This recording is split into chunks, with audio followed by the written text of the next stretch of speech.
Astronomy Night Out. So my name is Jay Larson. I'm the Associate Director at CIERA. We are the Center for Interdisciplinary Exploration and Research in Astrophysics. That's hard to say, so just like super duper teams, you call it CIERA for short. We do all kinds of science and astrophysics here at Northwestern, which involves both astronomers, folks like me, folks like Emily, but also colleagues from other departments. Let's get a little X there on the screen. You're trying to get to it. I can't see the person when. We are emerging from the pandemic, as most of you know, so this is the first spring public lecture we've had.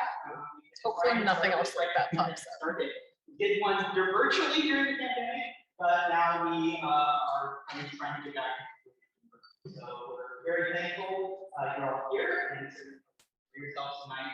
Our normal outreach programs, for those of you who are familiar, will be wrapping up this summer. There will be astronomer meetings at Dearborn Observatory, and also astronomy on tap, which I'm familiar with, where we hang out at local breweries in the Chicago area and talk to you about astronomy. So things will start ramping up. You can follow and know about what's going on at our website, CIERA.org.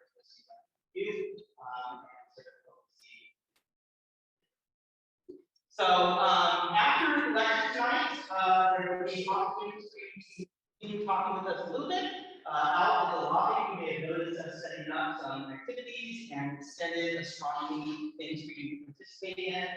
CIERA staff and CIERA astronomers will be there for you to talk to, as well as Emily, if she's still around, and Sandy after the talk, so you can ask questions and talk to us about it. We were supposed to observe in Deering Meadow, but as the amateur astronomers know, any amateur astronomers, yeah, every time you plan an astronomical event, weather does this. So it's been raining and cloudy, so we will not be observing. But that's the chance lunar eclipse coming out here in the near future. Okay, but please do avail yourself of our activities. Okay? Yes, sir. There will be a big event at the planetarium for that. Yeah, that's right. Yeah, around Chicago, I think, you know, we have a cultural museum, we have lots of amateurs around, but they will all be. Okay, so without further ado, it is my great pleasure to introduce tonight our speaker. Leiner is one of our postdocs here at Northwestern. She is an Evanston native and a graduate of EHS, and while did a few of you, okay, good, okay. So she did grow up in Evanston. She did her undergraduate work at Wesleyan University of Connecticut, and then did her graduate work, PhD work at the University of Wisconsin. She joined us in CIERA after she got a PhD as an NSF Astronomy Fellow, and she has since been promoted to she is one of our member of our scientific team that studies all sorts of different things here at Northwestern, and she is interested in stars and the unusual things they do. And so tonight, so I will hand it over to you, Emily. All right. Thank you so much, Shane, for that introduction, and I'm really happy to be here. I have only just started doing in-person talks again, and it feels really awesome to be up here looking at everybody's faces. So thank you all for being here tonight. It's really a great privilege to be able to talk to you about what I do. I just want to get a little bit of a feel for the audience we have here tonight. So I saw we had at least one person who's an amateur astronomer here. Anyone else fancy themselves an amateur astronomer? Shane, you think you're an amateur astronomer? Amateur and professional, quite a designation. Very good. So if anyone, feels like they know a lot about astronomy, maybe you've taken a few astronomy classes. We got a few. And there's anyone who thinks they really don't know that much about astronomy at all, but thought it might be cool to come to a talk? Let's see those hands. All right, that's most of you. So if that's you, you're in good company. So as Shane said in his introduction, I am a stellar astronomer. I study stars. So I'm going to be talking to you today about one particular technique that I use to look at stars to understand how they're behaving. But before I start getting into all of the meat of that, I just want everyone to close their eyes for a second, take a deep breath, and imagine what a star looks like. Just hold that in your mind's eye for a minute.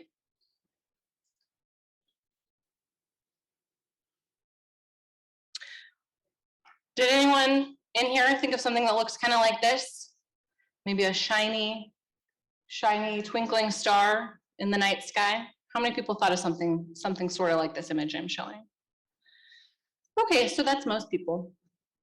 Do you think we could get the lights to come down a little bit just so we can see the screen a little better? So some people say that astronomy is the oldest of the natural sciences because for millennia, people have been looking up at stars in the sky.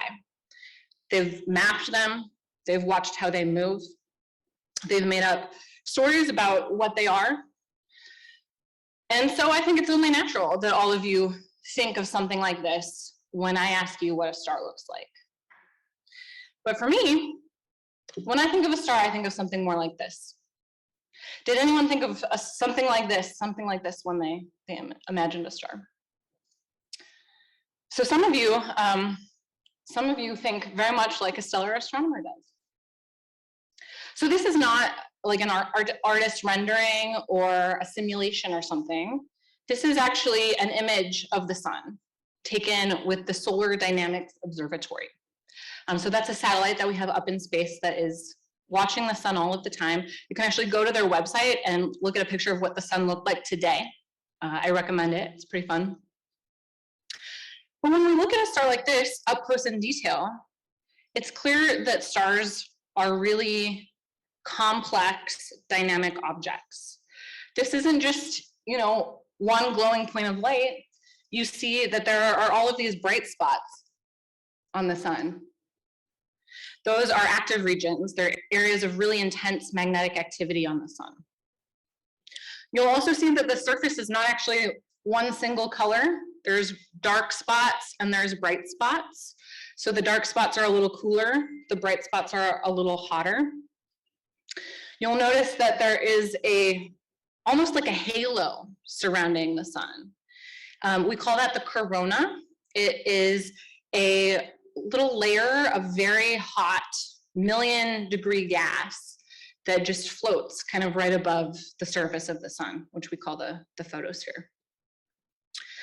So a star like the sun is really complicated, and the sun is a star. I'm going to say that again. The sun is a star. And maybe to you guys that you're like, of course the sun is a star. Of course we know that. But it's actually not obvious at all when you think about that previous image that I showed you. That every single one of those points of light is a star just like our sun. And so the way that I think of my job is that my job is to take a look at those little points of light we see in the sky and recognize that each one of those points is an object just as complex as our sun. It's just a lot harder to know what's complicated about it because all we see is a tiny point of light in the sky. So imagine, for example, we get in a spaceship and we head to some distant planet that's light years and light years away. And we try to look up and find our sun in the sky. That's what it's going to look like. It just looks like any other star, not even a particularly bright one. And if there was some advanced civilization on that planet, for example, and they had telescopes, what do we think that they would see when they looked at our sun? Would they know that it's a really beautiful, complex star like the image I first showed you? Would they have any idea that there was a planet Earth around that star? Would they have any idea that life could exist on that planet? So as a stellar astronomer, it's my job to try to answer these questions. Try to figure out, what do these stars look like if we could really get up close and personal with them? Now, as you can probably imagine, that is not an easy job. We have a single point of light in the sky to work from. So how can we recover all of this detail? It's really difficult. And I'm going to just take you through a couple of the main techniques that astronomers use to study stars, just so we're all on the same page about what the tools we have to work with are. So the most basic that people have really been doing for hundreds of years is photometry. Photo, that brings to mind images. Metry, that means measurement. So what we're doing is just taking pictures of a bunch of stars in the night sky, and we're trying to measure how bright they are. That's all we're doing. Now, in modern times, we do this with a telescope, and we mount a digital camera on that telescope, and we take a picture. Then we look at that picture on a computer, we pick out every star individually, and we literally count the number of photons that was hitting our camera coming from that star. And that's how we tell how bright a star is. We're literally counting photons. So we're taking very, very precise brightness measurements. But astronomers have really been doing this for hundreds of years. You know, back in antiquity, astronomers would look up at the sky, they would make drawings of what they saw, they would talk about how bright the stars are, just by eye. They would pick a reference star and they'd say, oh, this star looks a little bit brighter than that star, this star looks a little bit fainter. And so they were doing a very early form of photometry. And back then, astronomy, we didn't even know that stars were just like the sun. They were just distant points of light. And a lot of astronomy was really dedicated to just mapping these stars on the sky, figuring out where they were and how bright they were. That was astronomy. A major breakthrough came in the 1800s when we developed a new technique that totally changed the game for what we understood about stars. And that is called spectroscopy. And the deal with spectroscopy is that you take a single point of light from a star and you pass it through essentially a prism, and it shows you all of the component wavelengths of that starlight. And we see that the white light coming from the sun, it's made up of all the colors of the rainbow. Purple, blue, green. But it's not a perfect rainbow. There's actually these kind of weird dark lines in a stellar spectrum, in the spectrum of the sun. And we've learned that those lines actually come from atoms that are in the atmospheres of a star like the sun. Some of the strongest lines that you see are lines coming from the atom hydrogen. And so that's how we learned that stars are actually made of mostly hydrogen. People used to think maybe they were glowing rocks or something. Nope, they're big balls, mostly of hydrogen. They have other elements peppered in, quite a bit of helium, and then trace amounts of other things like oxygen, carbon, iron, anything you can think of in the periodic table. Now, not all stars look the same in the night sky. If you look at them, some look blue, some look red. And not all of the spectra of stars look the same either. So if you take a blue star and you put it through a prism, decompose it into its spectrum, you'll see that the dark lines in a blue star, which are these upper spectra, are in different places than I showed in this top spectrum. And the light coming from it is mostly blue. We don't see a whole lot of red light in their spectrum. If we look at a yellow star, like the sun, same thing, we see that there's dark lines. They're not necessarily in the same place as those blue stars. And they're giving off more of their light in the yellow or green part of the spectrum. And same with red stars. We can take their spectrum and they look a little bit different. And so by taking spectra of stars, we identified that there were a few different types of stars. And we finally figured out that they actually form a sequence in temperature. So if we look at really blue stars, those stars are very hot, and their spectra tell us that they're very hot. They can be tens of thousands of degrees, really hot. If we go down to a really red star, those stars are cool by stellar standards, so that's like 3,000 or 4,000 degrees. Still wouldn't want to touch it, but cool for a star. So when we figured out that we could take a spectrum of different stars, and this actually taught us quite a bit about what a star looked like, and we also had measured the brightnesses of stars from photometry, we could actually start to kind of figure out what different stars look like. Did all stars look like the sun? No, they did not. In fact, most of the stars that surround the sun, that are our closest neighbors, are not sun-like stars. They're tiny little red stars. They're 3,000 or 4,000 Kelvin. There may be a tenth the size of the sun. Those are by far the most numerous stars in our galaxy. There's a decent number of sun-like stars. It's not particularly weird. Quite a few stars that are kind of the size and color of the sun. But when you start talking about stars that are blue, those stars are also very big and very rare. There's not many blue stars in our solar neighborhood. And there's another type of star that's very rare but very cool, and that is the red giant star. So these are stars that are cool, 3,000, 4,000 Kelvin. They look red to the eye, but they're huge. They can be hundreds of times bigger than our sun, and so they're very bright.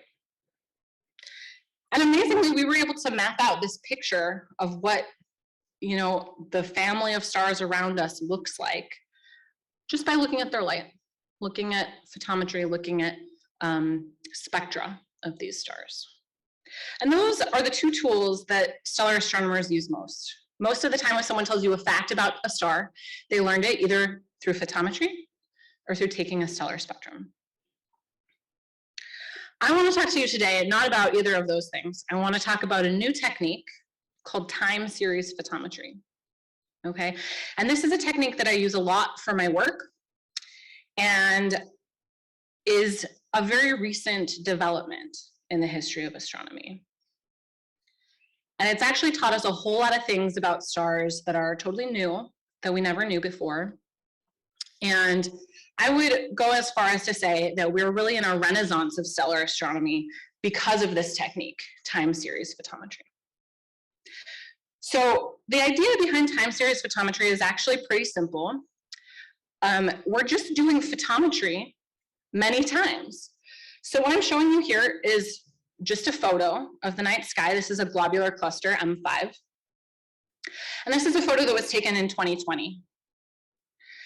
But now I'm going to show you another photo of the same field of stars that was taken in 2015, 5 years earlier. And I'm going to blink between those two photos. You see what's going on there?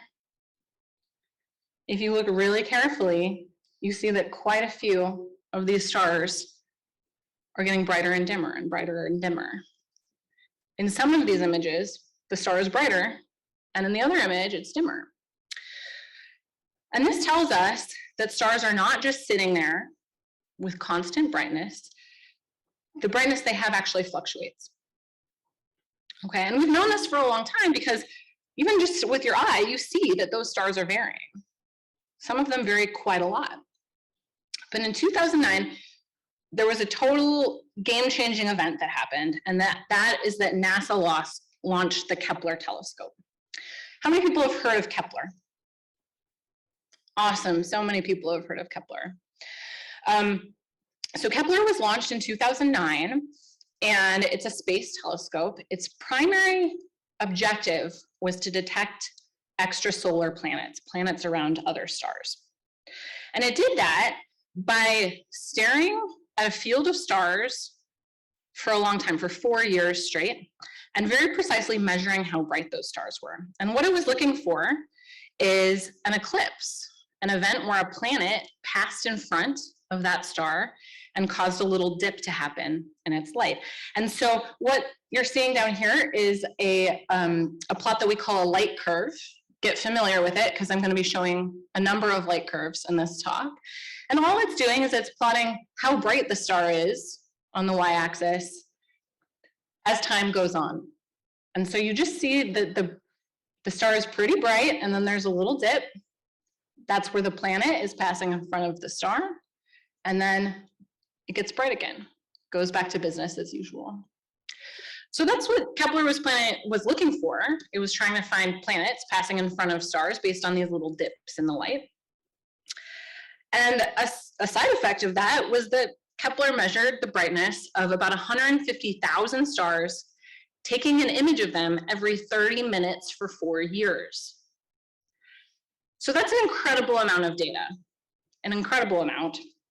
And what it means is that instead of just blinking back and forth between two images like this, we can actually make basically a movie, a little film of the entire Kepler field and see how the stars were varying in their brightness over an entire 4-year time period. This is an unprecedented data set. And what we learned from doing this is that it's not just a few stars in an image like this that are varying, it's every star. Every star is varying a little bit. And that was actually shocking, I think, even to a lot of professional astronomers to realize just how much a star that looks totally constant in brightness is actually flickering if you measure it carefully enough. And it was actually a little bit of a problem because it makes it harder to detect exoplanets. Kepler would have had an easier job finding planets if it weren't for the intrinsic variability of stars. So this was a surprise that stars actually vary this much. So why is it that stars in this image are blinking?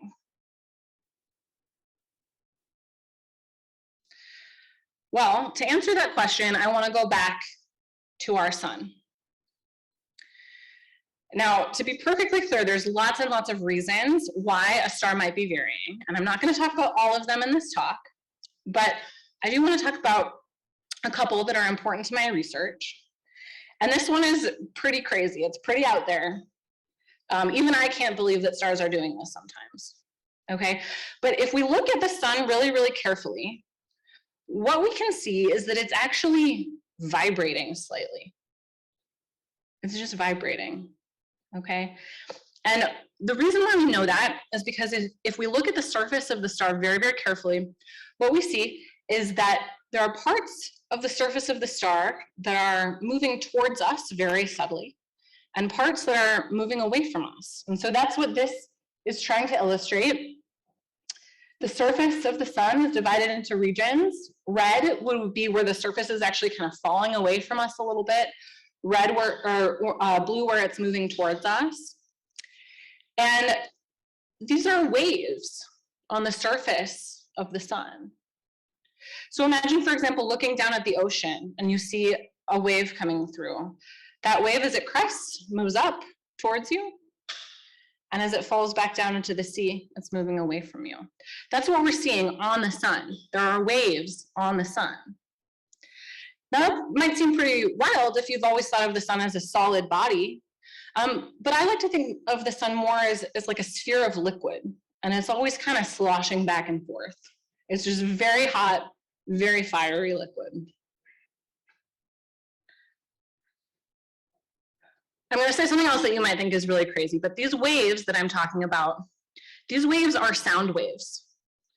They're the same type of waves that you're hearing when my voice travels across the room to you, but they're propagating inside of a star. So that's pretty weird. I like to imagine that every star is sort of like a musical instrument, right? If you imagine like a violin, plucking the string of a violin, you see that that string shakes back and forth, and that vibration travels into the body of the violin and it reverberates inside, and that's what creates the tone you hear coming from the violin. The same type of process is occurring in a star. Now, one of the weird things about it is I said that the sun has sound waves moving inside of it, but we don't actually detect them by hearing them. We detect them as little brightness variations on the surface of the star. So you can think of that as certain parts of the star are moving towards you. They get a little dimmer, a little cooler as they're moving away from the center of the sun. And then as they fall back towards the center, they get a little brighter again. So these waves, they're causing this subtle flickering in a star, okay? A subtle flickering. And so we can see that in a light curve. This is the brightness of a star that is vibrating with sound. We're plotting the brightness here on the y-axis and as a function of time. Now, for the sun, you probably don't notice that it's flickering all the time. these oscillations in the sun happen every 5 minutes or so. So it's not like every 5 minutes the sun looks like it's getting darker and brighter and darker and brighter. It's a very subtle effect. It's not noticeable to your eye. But stars, if we're imagining them as musical instruments, they come in different sizes. And the sun is maybe like a violin. It's a pretty small star. The sound that's propagating inside of that star is pretty high pitched. That means the waves move across the star on scales of a few minutes. But if we go to bigger and bigger and bigger stars, the sounds that they're making get lower and lower and lower, and they also get to be larger and larger amplitude, louder and louder and louder. So that means that this technique, if we look at a star like the sun, it's pretty hard to detect the sound waves that are propagating inside the star. But if we go to a really big star, like maybe one of these red giants I talked about, that's hundreds of times the size of the sun, the oscillations become very easy to see. The stars are actually getting brighter and fainter and brighter and fainter with huge amplitudes that you could see with your eye if you were orbiting a star like that. Not all red giants are the same size. Some of them are a little smaller, some of them are a little bigger, some weigh more than others, they have more mass. But in general, we can say that the smaller the red giant, the faster the flickering we see coming from the star, the higher the frequency of the sound wave propagating inside. As we go to a slightly bigger star, those oscillations get slightly lower pitched, lower frequency, until we get to the really, really biggest red giants. Those ones are so big that if the sun were a red giant, its surface would be all the way out at the orbit of the Earth. And those, they have these giant oscillations that are very low frequency. So that's what I'm showing here. As the star gets bigger and bigger and bigger, you see these sound waves, these sounds coming from the star get lower and lower frequency. Now we can't literally hear the hum of the sun. If we could, I mean, I can't at least, hear it. And that's because there's a few problems. I mean, sound waves don't travel through the vacuum of space, first of all. But second of all, the frequencies of these waves are so low that even if they did travel through space, the human ear can't hear them. But what we can do is we can speed up those frequencies and translate it into an audible range for your ear, and I can play them for you. So when I showed you those flickering stars, it kind of looked like maybe those stars were out there having a dance party. That's actually not too far from the truth. Those stars are all playing music, and I can play you a concert of red giant stars. Are you guys ready to hear it? Brace yourselves. So we're going to start with the tone of just the smallest star, and I'm going to layer on the larger and larger stars so you can hear as they come in. So this is a small red giant, the sound of a pretty small red giant that's maybe, only 4 or 5 times the size of our sun.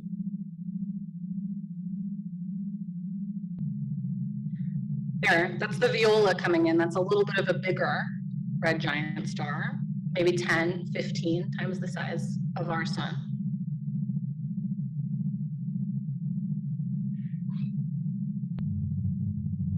There's the cello joining in. This is a even bigger star. Maybe it's 50 times the size of our sun.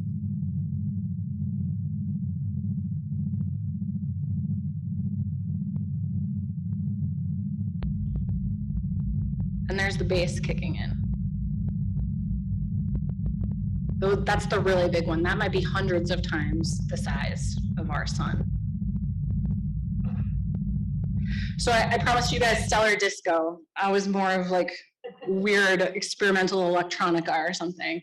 So that's what the stars are dancing to up there. Now, what this means on a practical level is that if you see a star out there and you can get Kepler data for it, and you can look at the flickering in the light, we can actually tell a whole lot about the star by just listening to it. So for example, let's say we take a look at the constellation Draco, and we look at a star sitting there. Just listening to that, an astroseismologist, which is what we call people who study these oscillations, an astroseismologist can tell that star is about 5.5 times the size of the sun. This one, 12 times the size of the sun. Just listening to the tone. This one, 20 times the size of the sun. Now, maybe that sounds pretty cool to you, like I didn't know that stars were actually musical instruments, and it's interesting that you can measure the size of a star just listening to them. But it's actually more profound than that, because we don't have a lot of ways to actually, for example, measure the mass of a star out in space. There's no scales sitting there we can just plop them on. So mass is actually perhaps the most fundamental parameter to know about a star, and we can't really directly measure it, or we couldn't until astroseismology. So this is a technique I actually use in stars that I study. I look at their oscillations and I can use them to determine what the masses of the stars are. And sometimes I use that to discover very strange stars that are more massive than they should be. They look like they're actually merged, two stars merged together. So we can use this technique to discover pretty cool things. I also just want to emphasize that even though we're talking about stars, waves that we see on the surface of stars, these waves are propagating to the interior of the stars. So we see how they look on the surface, but the waves themselves probe the inside of a star. And so astroseismology is the closest we can get to actually peering inside a star. Every other technique we have looks at the light that's coming from the stellar surface. And what this means is, if you look at the light coming from the star, you look at these oscillations, you can actually make measurements like how big is the core of the star? Is the core of the star rotating? Is there a magnetic field inside of the core of the star? So this technique has been a complete game changer for what we can actually observe about the internal physics of stars.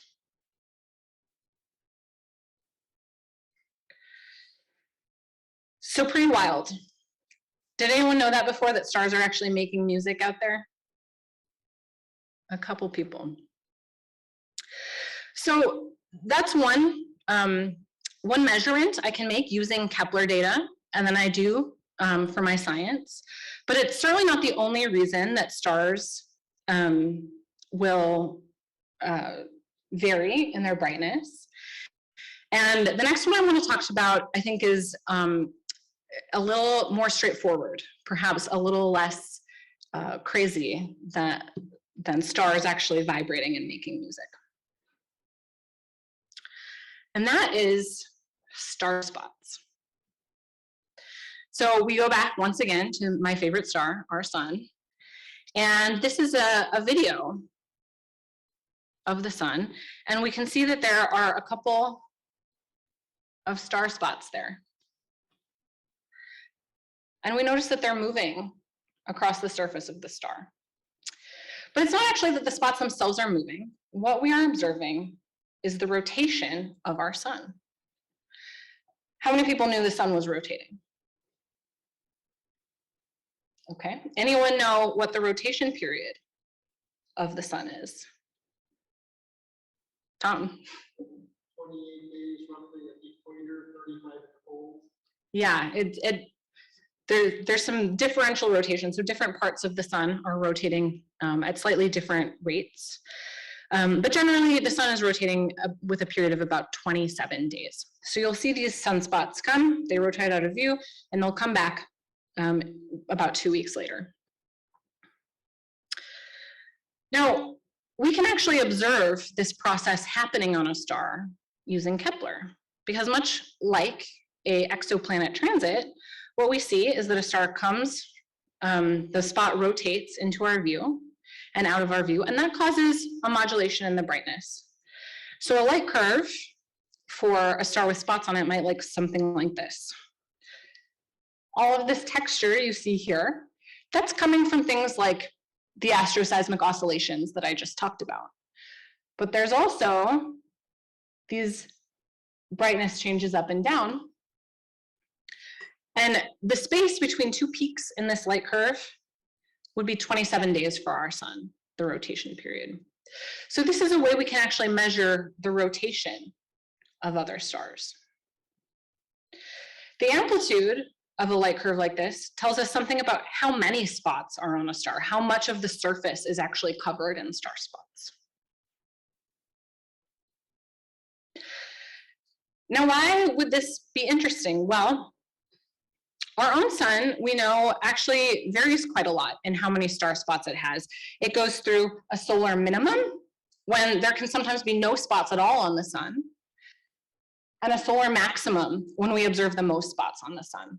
And we have actually been monitoring the number of star spots on our sun for an impressively long time, back to the 1600s, when we have drawings from Galileo, who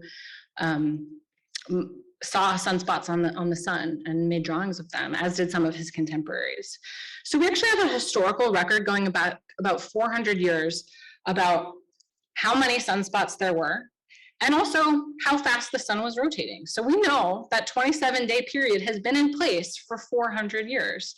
And we have some idea how many spots can show up on the sun and how often they come and go. So we know that we have, for example, an 11-year solar cycle, which means if we measure there are no sunspots on a sun, that's the start of a solar cycle at minimum. And then many spots accumulate on the sun until we reach the solar maximum. And then the spots start disappearing again and we go back to another minimum. And that process takes approximately 11 years to occur.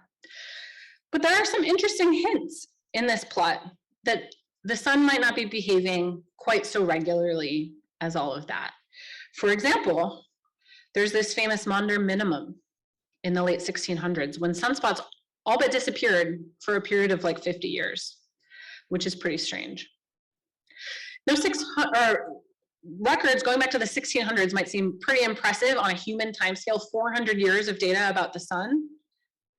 For a star, that's the blink of an eye. 400 years is nothing. This entire, historical record only gives us the tiniest window into the way the spots on the sun have really been behaving.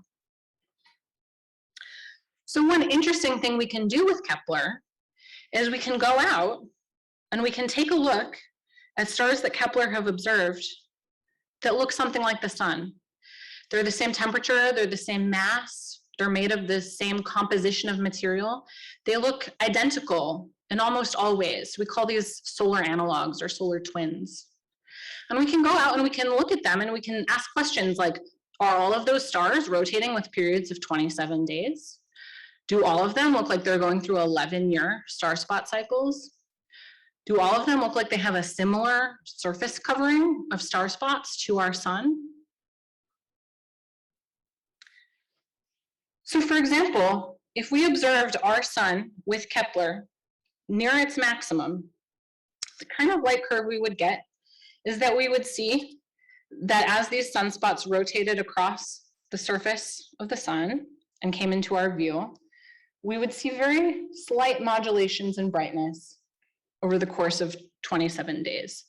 Detecting the level of activity we see on the sun, even at its most active, at its most heavily spotted, would be difficult with Kepler. But we have seen similar stars to the sun with similar sunspot covering. But when we look at stars that are very much like the sun, not all of them are rotating with periods of 27 days. Some of them have light curves that look like this.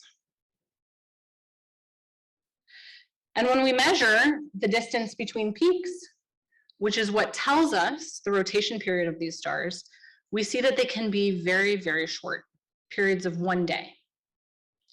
Can you imagine if the sun was just whipping around, rotating every day? What would that do to our sun? Would it be exactly the same, but just rotating faster? Or would there be some important differences It's actually a question that we didn't necessarily know the answer to a few decades ago. When we look at a star that has a rotation period of only a few days, a star much like the sun, what we know is that it has more star spots than something like the sun. Its surface might look something like this. We also know that that star is pumping out a lot more X-ray radiation than our sun is, and a lot more ultraviolet radiation than our sun is. Now, even if you don't know a whole lot about the electromagnetic spectrum, you probably know that ultraviolet radiation is not great for us. It can burn our skin. And you probably know that X-rays are also not great for us. If your dentist takes an X-ray, you have to wear that big lead vest to protect your body. Because this kind of radiation is very high energy. It can really damage human tissue.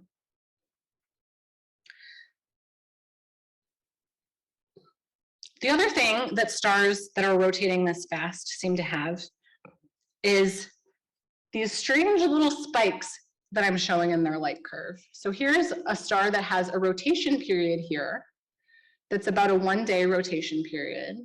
But there's all these little spikes where the star suddenly gets really, really bright really fast and then goes back to its normal brightness.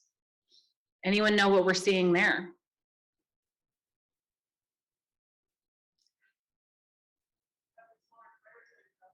Yeah, very good. Well, they're stellar flares because we're observing them on other stars, but they're exactly the same process as we see in the sun. How many people have heard of solar flares? Good, almost everybody.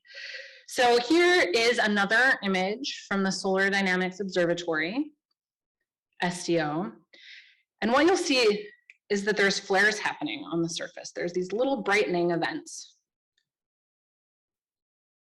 If you watch.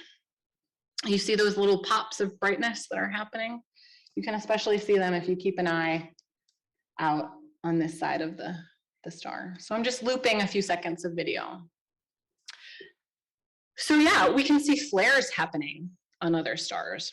And we see that these rapidly rotating stars have more flares than a star like our sun. So an interesting thing about these very rapidly rotating sun-like stars is that they appear to be younger than the sun. They might be 1 billion years old or 500 million years old versus our sun, which is 4.5 billion years old. And we now understand that when stars are born, they can be born rotating very, very rapidly, and they spin down and start rotating slower and slower as they age. So the fact that the sun has a 27-day rotation period and has for the past 400 years does not mean that the sun has always been rotating every 27 days. And if we could take this plot back 4 billion, 5 billion years to when the sun was just a baby, we would probably see that the sun was rotating quite quickly. We would probably see that the sun had many, many spots on it, like that animation I showed you of the very rapidly rotating star.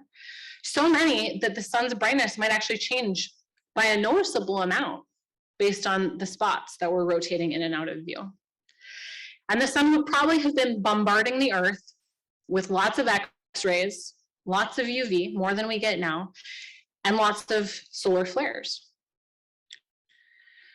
So what happens if a flare happens and that energy and particles coming from the flare actually hit the Earth? Well, we know that because it's happened before. And there is a very famous instance of this happening in 1859 called the Carrington Event. Has anyone heard of the Carrington Event out there? A few people. So this happened very close to the sun's maximum when there were lots and lots of star spots on the sun, lots of sunspots on the sun. And the sun unleashed a solar flare that was accompanied by what we call a coronal mass ejection. This is where the sun actually spews particles from its surface out into space. And so this is an image of that happening. And if the Earth is unfortunate enough to be in the line of sight of this explosion, those particles actually hit our atmosphere. They're charged particles, and that means that they produce electric currents. During the Carrington Event, one of these huge coronal mass ejections hit the Earth, and the most noticeable thing for most people is that the sky lit up with bright aurora all over the Earth. People as far south as Hawaii reported seeing the aurora. There are reports that people thought that it was daytime and woke up to go to work because the coronal mass ejection hit during the night, and suddenly the sky lit up as bright as if the sun were coming up. Now in 1859, there was not much technology here on Earth. We did not have satellites, but what we did have was we had telegraph systems. And so there were reports that telegraphs just spontaneously burst into flame because the electric charge in the air from this coronal mass ejection was so strong. These telegraphs ran off of a power source, and there were reports of operators unplugging their equipment, and it would actually run off the electric current that was in the air. If something like this hit today, it would fry our satellites and sort of take everyone offline. So these can be very dangerous. The Carrington Event is the largest geomagnetic storm that has occurred in the historical record, and we haven't seen something quite like this in modern times, but it does happen, and it happens when the sun is active, when the sun flares, and it would have happened much more often if we rewind time to when the sun was a young star. Just to give you an idea of the impact that this kind of stellar activity can have on nearby planets. We're actually probably pretty lucky that the sun maybe is not one of the most active sun-like stars. There are certainly stars out there that are similar age to the sun that look like they're more active than our sun is now. And I think it would complicate life on Earth quite a bit if we were getting hit with mammoth coronal mass ejections like this constantly. This has a lot of implications for other stellar systems too, because when we look out in space, remember, almost all stars are these tiny little M dwarfs, these tiny, tiny little red stars. If we look at a map of all of the stars that are around us, the closest stars are M dwarfs because those are just the most abundant stars. If we ever have the chance to actually send a spaceship to another stellar system, it's probably going to be a stellar system around one of these M dwarfs because these are just the nearest neighbors that we have, and they're still like 4 or 5 light years away. Our closest neighboring star is a little red star called Proxima Centauri. And we actually know that it does have a planet, and it's a rocky planet, something like Earth, we think. So here is a concept, an artist's concept of what the view from that planet might look like. The sun that's in its sky is a fairly faint M dwarf star. The light we'd be getting from that star is redder than what we would be seeing here on Earth from the sun. And because the star is so faint,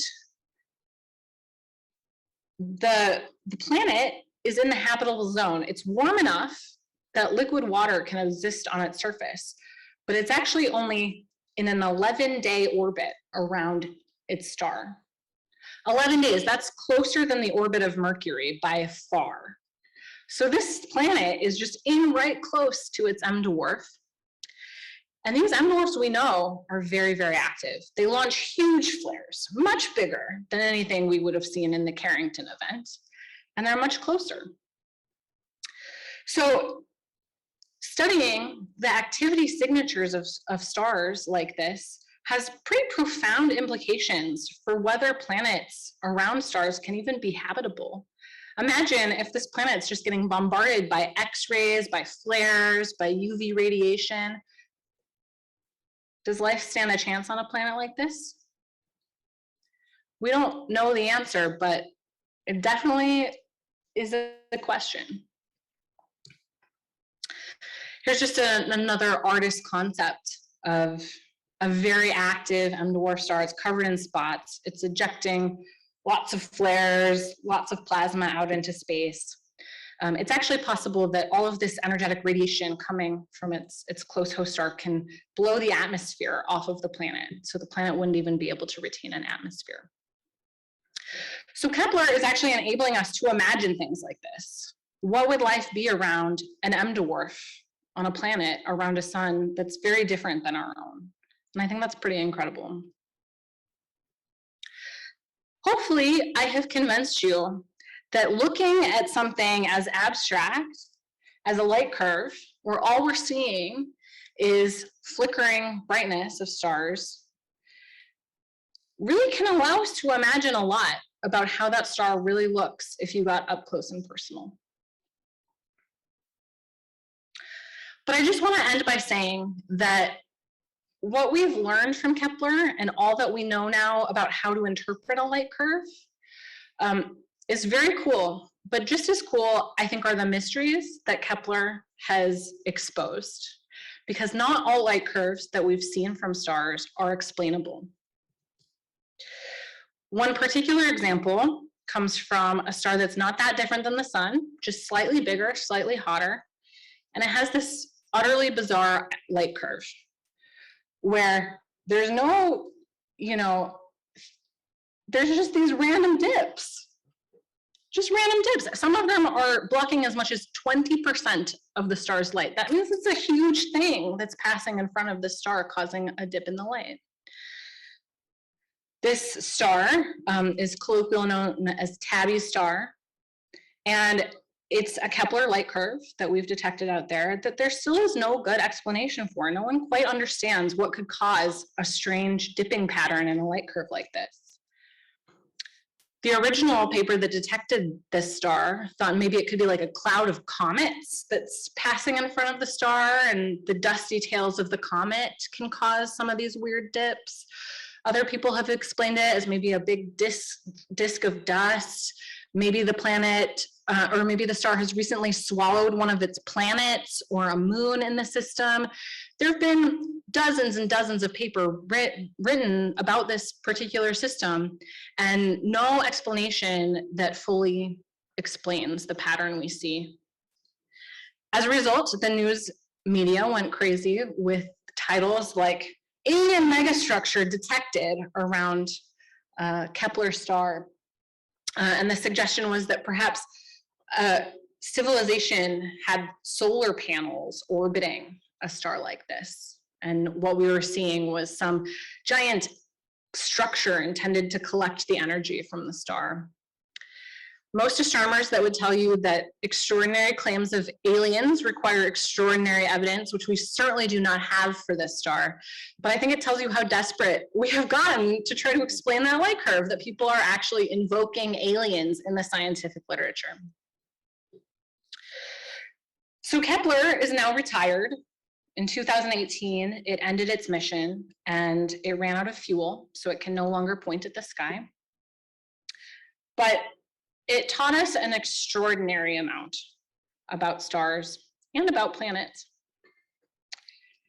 The successor mission to Kepler is now up there. It's called Tess, the Transiting Exoplanet Survey Satellite. How many people have heard of Tess? Okay, a few less than Kepler, but it was launched in 2018, and it's continuing Kepler's legacy. It's, instead of looking at one patch of the sky for 4 years, as Kepler did, it's continuously scanning the whole sky, looking at the brightest stars over the entire sky. So it's observing hundreds of thousands more stars, and who knows what strange and interesting signals we'll find in this test data. And with that, I will end and take your questions.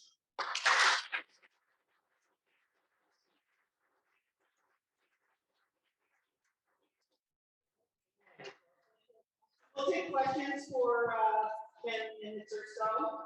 If you want a question, go ahead and raise your hand. We'll bring my guy to you so everyone can hear. Okay. Oh. Okay, thank you. What is a sunspot? What is a sunspot? A great question. A complicated question. I'm not sure we have even the best answer for that, but a sunspot is a region of very strong magnetic activity. And the surface of the sun, the light that is coming out of the star, it's convected out. So that means that the surface of the sun is actually, the whole surface is churning. There's particles of gas that are rising and particles that are sinking. And the best we understand about sunspots is that magnetic activity is sort of inhibiting that process in that area. And we end up with very dark spots.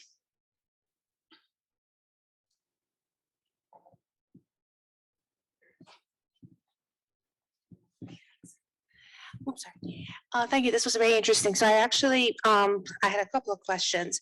So one is you showed us some beautiful graphs and played some beautiful music, correlating the size of a star and the isolation, the sound wave. And that, again, I apologize if this is a naive question, but I would imagine that the composition of each star is different. Like you said, they're mostly hydrogen, but I guess how much hydrogen and how much oxygen. And I'm just wondering if the oscillation would vary, not just based on the size, but also what actually makes up the star. And then you were talking about like when a star is newborn, it rotates quite fast. And this is something that I've learned, I guess planets when they're first born, they spin out of control and then they kind of slow down. And I was just wondering, I'm sure the answer is probably pretty complex, but like the rules that govern planetary rotations, how similar are they to the kinds of rules that govern stellar rotations? Thanks. Yeah, two really excellent questions. So the first one was asking about, you know, it's not just the size of a star that would presumably govern how the oscillation looks. Things like composition might be important. And the short answer is yes, those do come into play, especially things like how dense is the core of the star. You know, for sure, these things do affect the oscillations. One of the neat things about the star, though, is that stars have very similar structure overall. So if you look at a red giant star, it's going to have a very, very dense core, and then it's going to have an envelope of material that is sort of less dense, more spread out. And all of the red giants have that kind of structure. And so that fact means that the oscillations are pretty similar in all red giant stars, and the big variable is the density of the material. And that's why there's this relationship between the size and the oscillation. But there subtle differences in the structure of the star do exist, and those can affect the oscillations a little bit. And then your other question was about why young stars are rotating faster.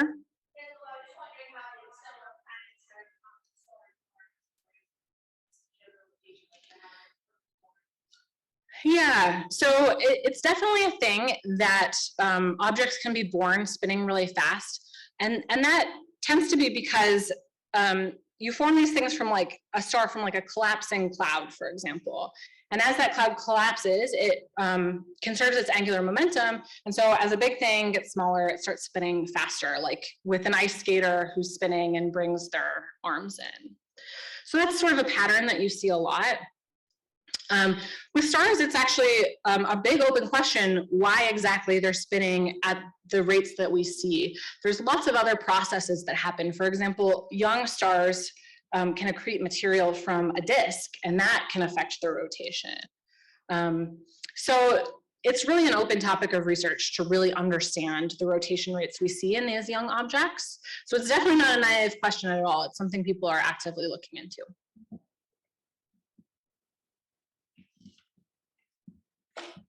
Wonderful presentation. So this is time-resolved photometry, and I was wondering what the advance of time-resolved spectroscopy might bring, especially if you could monitor exoplanets and buildup of carbon dioxide over time and the discovery of alien life. What's stopping us technologically for that at this time? Thanks. That's an awesome question. I would love it if we could do time-resolved spectroscopy on the scale that we're doing with Kepler and Tess. So there's a few barriers, I think. One is that it just takes longer to get a spectrum than it takes to take a picture, because you have to collect a lot more light if you want to split it up into all of its component wavelengths and still get enough signal that you can really interpret what you're seeing. So that makes it hard to do something like scanning the entire sky, getting a spectrum of every object that we see. That said, there are efforts to do something like that. There are surveys that are giant spectrographs that are capable of getting spectra of many stars at a time, that are scanning regions of the sky and getting those time-resolved spectra. And there's lots of things that we can see with that. One of the big ones is you can see radial velocity variations. You can see that stars are moving back and forth. So that tells us if things are binary stars with companions. It tells us if there's you know, a planet there sometimes. You could see things like, you know, if there's big spikes in emission of certain features, which would be really interesting. But it just takes longer, and we're not able to do it on the same scale yet. But I think we're making progress.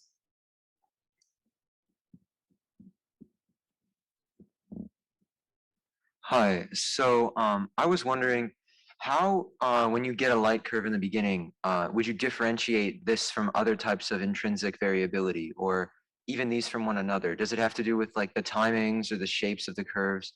And are there algorithms or other methods that are used to separate those and analyze them? Yeah, another great question. So I made it seem like it's very clear all the time when something is a spot versus an oscillation. And sometimes it is. You know, there are sort of hallmarks of spots, and I showed you that, like sort of a sinusoidal pattern. That's sort of the hallmark of a spot. Oscillations, what we do in practice is we take a power spectrum of the light curve. So it's a technique that we use in order to see what sort of recurring patterns, what periodicities are there in the light curve. And we sort of know what types of things to expect if it's coming from oscillations. But it's not always straightforward. There have been stars that I've personally looked at where it's like it could be an oscillation, it could be a very short period rotator, and it's not easy to tell the difference between things like that. It really sometimes takes like a trained eye and your best guess.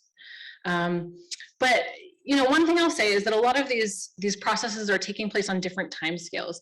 So an oscillation, like an astroseismic oscillation, like I talked about, those take place on time scales of like minutes, hours. Rotation is usually days.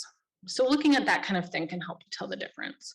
But there is somewhat of an art to interpreting a light curve when you get to some of these more confusing signals. Thank you.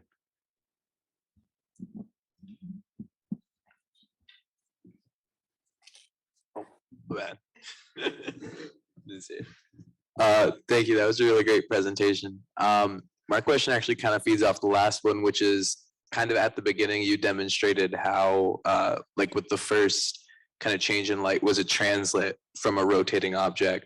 And I know you kind of just mentioned that there's differences in light curves, but has, you know, these other ways that brightness fluctuates kind of impeded the ability to find exoplanets through the transit method? Yeah. So one of the big reasons why I said that it made it harder to find transits is that transit signals are pretty small. We're talking about a tiny little planet transiting across the surface of a star. And they cause dips in the light of like less than 1%. And so if you have a light curve that's flickering wildly because of oscillations and things like this, it can really kind of hide the signal of a small planet. So that really puts a floor on how small of a planet we can find. You know, it'd be hard to find something like Mars, for example, that's tiny and pretty far away from the sun. So yeah, a single light curve contains all of these different types of variability.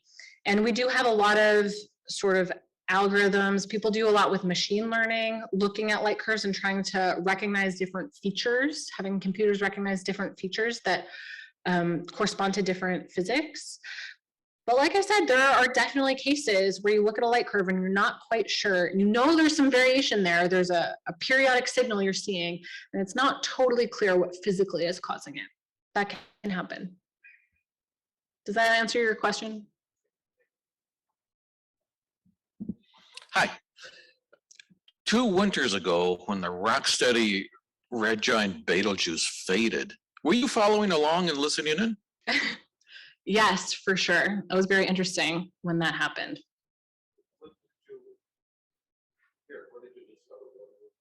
Why did you tell folks what happened? Sure. Betelgeuse is a star that is a red giant star. And a couple of years ago, there was this dimming event where the star sort of suddenly changed in brightness really suddenly, and people were kind of wondering what might have happened.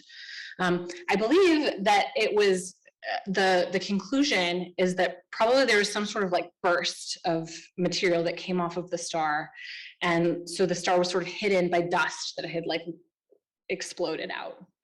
And stars like Betelgeuse, it's a red giant that is it's really volatile, like it's pulsating, and it's totally feasible that there would be like an explosion of material off of the star because it's becoming very unstable. It's approaching the end of its life and it's becoming very unstable.